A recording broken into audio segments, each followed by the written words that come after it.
अचानक इस माहौल के बीच में। अल जज़ीरा में एक रिपोर्ट छपी है। ईरान बहाना है, पाकिस्तान निशाना है। तो इस जुमले में आपको कितना दम लगता है? इजराइल मान्यता देने जा रहा है बलूचिस्तान को एक अलग देश होने। ईरान के साथ जंग करके असल हदफ, असल टारगेट पाकिस्तान तक पहुंचना है। की शिकस्त में मैं पाकिस्तान की शिकस्त देख रहा हूँ। क्या स्टांस क्या होना चाहिए पाकिस्तान का, अगर खुदा ना खास्ता ये प्रॉन्ग करता है? नहीं, पाकिस्तान का स्टांस तो बिल्कुल मुजम्मत कर दी हमने, बस और यही होना चाहिए। नहीं, nuclear weapons or from nuclear weapons meeting up with a militant Islamic regime. The first is called Iran, the second is called Pakistan, or more specifically a Taliban takeover of Pakistan. बल्कि Trump को यह नजर आना शुरू हो गया है कि इस जंग में ट्रंप की कोई जीत नहीं है। वो ईरान को मलिया मेट भी कर दे तो अमेरिका की आवाम ने इसकी तारीफ नहीं करनी कि कोई बहुत बड़ा कारनामा कर दिया है तुमने। कि अब कई दफा बहुत सारे लोगों का शायद इशारा जो है वो शायद हमारी तरफ भी आता है। मैं समझता हूँ कि तुर्की भी हो सकता है।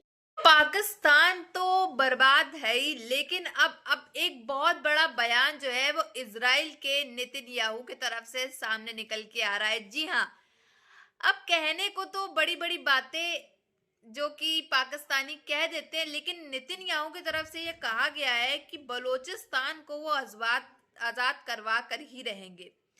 यानी कि एक बलोचिस्तान को अब एक तरह से गजा बनाने की पूरी तरीके से तैयारी होना शुरू हो चुकी है नेतन्याहू के तरफ से।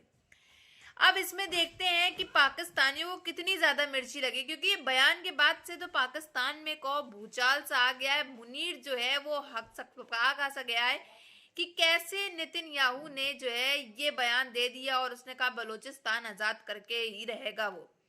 यानी कि अब मुनीर की हवा जो है वो पूरी तरीके से निकल चुकी है और वो बंकर के बिल के अंदर जाकर के छुप के बैठा हुआ है। जानते हैं कि वेस्ट एशिया में हालात बहुत ज्यादा खतरनाक बने हुए हैं। महायुद्ध की स्थिति अब कहीं ना कहीं विश्व युद्ध की तरफ जाते हुए नजर आ रही है। और आज जो हम बात करने वाली है एक ऐसा मुद्दा इस सब के बीच में कि जो वेस्ट एशिया से भी ज्यादा साउथ एशिया का जो स्ट्रेटेजिक लैंडस्केप है उसको हिला सकता है। आप सोच रहे होंगे कि मैं ये क्या बात कर रही हूँ अचानक इस माहौल के बीच में।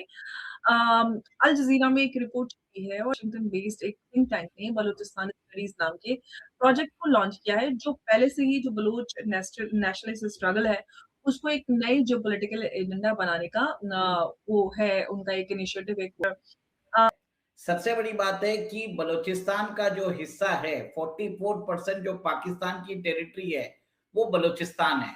और बलूचिस्तान जो रिपब्लिक ऑफ बलूचिस्तान है वो सिर्फ बलूचिस्तान नहीं है, वो ईरान के अंदर जो सिस्तान प्रोविंस है वो भी बलूचिस्तान का ही भाग है। तो इजराइल अब चाहता है कि जैसे ईरान के अंदर उनके सुप्रीम लीडर अभी नहीं रहे, तो अब वो चाहता है कि ईरान को वीकन किया जाए। तो ये एक तरह से इजराइल का एक तरह से मास्टर स्ट्रोक होने वाला है, जिसके कारण वो अपने दोनों एडवर्सरीज ईरान और पाकिस्तान को चेक में रख सकता है। 90% जो बलूचिस्तान के अंदर पाकिस्तान ट्रूप्स नहीं जा सकती। पिछले दिन न्यूज आई थी कि कंप्लीट बलूचिस्तान के ऊपर जो है बलोच लिबरेशन आर्मी का एक तरह से एक छत्र राज हो चुका है। अब बलूचिस्तान जो है इंटरनेशनल रिकॉग्निशन चाहता है और इसके लिए वो यूनाइटेड नेशंस और बाकी जितनी भी फ्रेंडली कंट्रीज है वहां पर वो याचनाएं करने वाला है। सोमालीलैंड जो है सोमालिया से निकल के आया और उसको उनको करने नहीं दे रहा है। अब वो उन्होंने इन्वेस्टमेंट कर दिया होगा तो वो क्या करेंगे, वो डायरेक्टली बोलेंगे चलो बीएलएसी डील कर लेते हैं। तो ये पॉसिबल है। जब इजराइल अगर मूव करेगा तो अमेरिका भी मूव कर लेगा।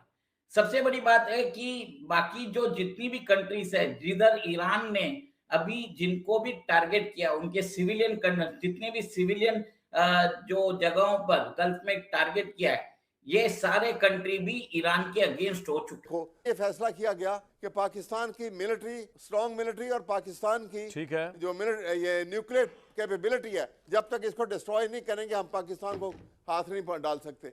तो इसलिए पाकिस्तान के लिए भी कोई शक नहीं है कि बहुत खतरात हैं। अल्लाह ताला और यहाँ पे हमारी पॉलिसी जो है वो भी बड़ी क्लियर लाइनों के ऊपर ही आगे आनी चाहिए।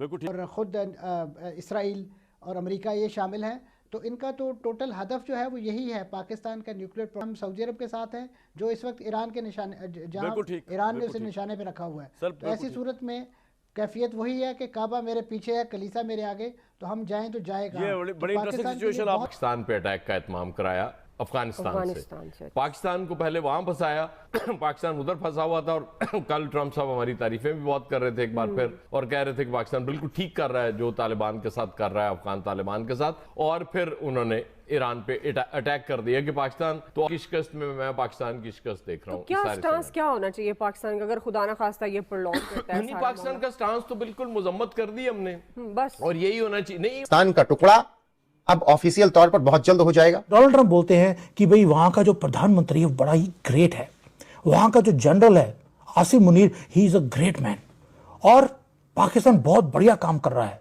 अपनी ठुकाई खुद कर रहा है पाकिस्तान। और डोनाल्ड ट्रंप बोलता है Pakistan is doing quite well for now for themselves. Air force active होके ऊपर उड़ती रही है, वो एंगेज करना चाहती थी कि पाकिस्तान एयरफोर्स जो है अफगानिस्तान की तरफ से तो जो उनकी इस बॉर्डर पर लाया जाए। पाकिस्तान के प्रेसिडेंट आसिफ अली जरदारी ने बोला कि भाई इंडिया एक और हमले की तैयारी कर रहा है। घबराहट इतनी थी कि उन्होंने ऑफर दिया कि हम इंडिया के साथ बात करना चाहते हैं। वैसे उन्होंने एक और घबराहट में अफगानिस्तान को भी ऑफर दिया कि हम डेड एंड की तरफ जा रही है, थर्ड वर्ल्ड वॉर की तरफ जा रही है, खात्मे की तरफ जा रही है, कहां जा रही है कोई पता। नमस्कार दोस्तों, हिंदुस्तान तक की एक और वीडियो में आपका फिर से स्वागत है। दोस्तों, आज हम बात करेंगे बलूचिस्तान की। जैसा कि हम सब जानते हैं, बलूचिस्तान के अंदर काफी लंबे समय से विरोध चलते आ रहा है कि बलूचिस्तान को एक आजाद मुल्क घोषित किया जाए। वहां के लोग प्रोटेस्ट करते हैं कि हम पाकिस्तान से अलग होना चाहते हैं, पाकिस्तान से अलग होकर एक अलग कंट्री बनाना चाहते हैं। He is a great man, और पाकिस्तान बहुत बढ़िया काम कर रहा है, अपनी ठुकाई खुद कर रहा है पाकिस्तान। और डोनाल्ड ट्रंप बोलता है Pakistan is doing quite well for now for themselves. आप इसका मतलब है यूएसए बीच में इंटरवीन नहीं करेगा। उसने अपने गोद लिया हुआ बच्चा उसको छोड़ दिया है दूध पिलाने से। Washington has abandoned Islamabad. उन्होंने पाकिस्तान ने डबल गेम खेलने की कोशिश करी, चाइना और अमेरिका इसको सपोर्ट करने वाला कोई भी सामने नहीं आएगा। पाकिस्तान के अंदर भी एंटी अमेरिका के प्रोटेस्ट कराची की जो एम्बेसी है उसमें हुए, और पाकिस्तान जिसकी इकोनॉमी लाइव सपोर्ट के ऊपर चलती है, कभी आईएमएफ और कभी वर्ल्ड बैंक से वो वाइट बैक भी कर नहीं सकते। और ये एक ऐसा अनप्रेडिक्टेबल वॉर था जो महादेव ने शुरू करवाया।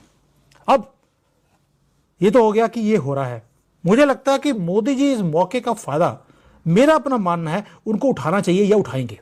जैसा आपने देखा साथियों, किस तरह से खबरें आ रही हैं कि कैसे नेतन्याहू का बयान जो है वो काफी ज्यादा वायरल हो रहा है, न्यूक्लियर बॉम्ब्स और ये वो बड़े बड़े बयान जो, और ट्रम्प को लग रहा है कि ट्रम्प की वजह से जो है पाकिस्तान इतना वो बन गया, ये बन गया। और पाकिस्तान को एंड टाइम पे लात मारने वाला सबसे पहले कौन आता है? ट्रम्प। यानी कि अमेरिका ही उस वक्त पे साथ छोड़ देता है जब सबसे ज्यादा जरूरत जो है वो पाकिस्तान को अमेरिका की होती है। और उस समय भी यही हाल है। आप लगातार देख रहे हो अफगानिस्तान, इजराइल, ईरान, हर कोई पाकिस्तान के ऊपर लगातार बमबारी कर रहा है और हालात काफी खराब है। पाकिस्तानी फौजी जो हैं वो आए दिन मारे जा रहे हैं, कभी इतने आंकड़े कभी उतने आंकड़े। मान लीजिए आप कम से कम एक दिन में 200-300 की तो जाने जा ही रही है पाक फौजियों की। और मैं तो बस वेट ही कर रही हूँ कि इनकी पाक फौज जो है वो कब खत्म हो जाएगी पूरी तरीके से, क्योंकि आए दिन तो यही हो रहा है। और पता नहीं कितने ही इनके जो पाक फौजी हैं, कहने को तो इनका कहना है कि 5 लाख पाक फौजी हैं इनके। तो इतने टाइम से ये लगातार जो है ये मर रहे हैं, तो अभी तक इनकी फौजी खत्म नहीं हुए, कुछ तो सरेंडर करके ही फरार हो गए। लेकिन मुद्दा अब यहाँ पे ये आ रहा है कि कैसे इजराइल के नेतन्याहू ने कह दिया है कि वो बलूचिस्तान आजाद करवा के रहेंगे। यानी कि एक जंग और छिड़ने वाली है इजराइल और पाकिस्तान के बीच में बलूचिस्तान को आजाद करवाने के लिए। क्या नेतन्याहू के दिमाग में क्या प्लान चल रहा है? क्या वो एक और नया गजा बनाना चाह रहा है बलूचिस्तान को? ये बहुत बड़ा मुद्दा है और आगे आने वाले टाइम पे ये बहुत ज्यादा आपको नजर आएगी इसके ऊपर न्यूज। बट अभी फिलहाल ये जो बयान है ये नेतन्याहू का काफी ज्यादा वायरल हो रहा है, इस पे काफी ज्यादा चर्चाएं हो रही हैं। ईरान तो सिर्फ बहाना है पाकिस्तान को ठोकने का। ये ऐसे ऐसे बड़े बड़े बयान जो है वो आ रहे हैं और बलूचिस्तान को आजाद कराने का ये बहाना है ईरान ने ये वो जो किया। ऐसे ऐसे बयान आ रहे हैं। बाकी आपकी इस पे क्या राय है, कमेंट बॉक्स में जरूर बताइए।